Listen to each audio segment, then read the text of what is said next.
So today's learning intention is that I can round numbers using place value.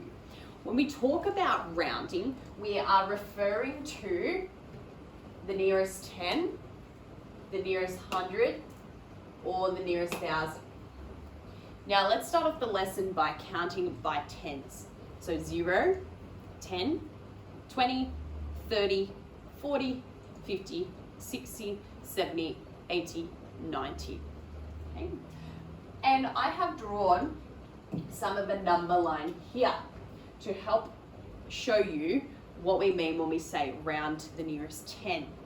So I'm going to give you a number first of all, and that number is 11.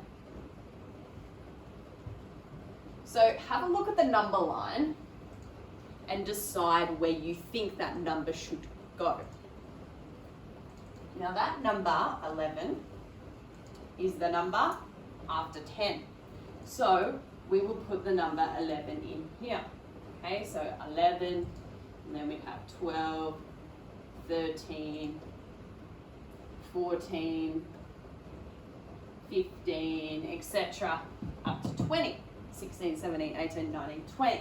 Now when we look at the number 11, and when we are rounding to the nearest 10, so if you think about your tens, 10, 20, 30, 40, the number 11 is close, the closest 10 is the number 10.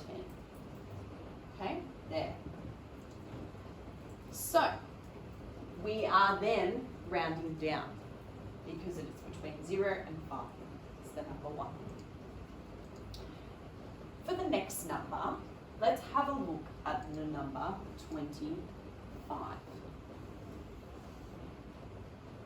Decide on the number line where you think 25 would go.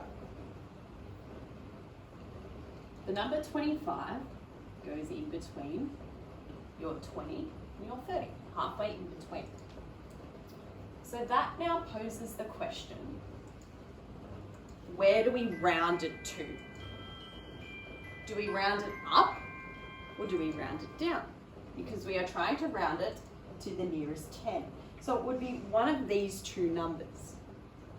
Now if we have a look over here, if the number is 5 or bigger, we always round it up to the nearest 10, or to the nearest 100, the nearest 1,000. Okay, so it's the number 5. So in that case, we would round it up to 30. Okay, so the nearest 10 for the number 25 would be the number 30. Let's look at one more example. I'm going to give you the number 52. We, of course, are rounding it to the nearest 10.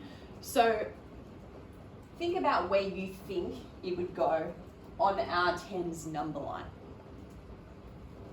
So it will probably go somewhere here. So the number 52. Okay? And if we think about it, it's between 0 and 5, and its closest number is the number 50. So when we round it to the nearest 10, it would be 50. Now why we use rounding in maths is to make it easier for estimating. It's to make it easy to understand our numbers.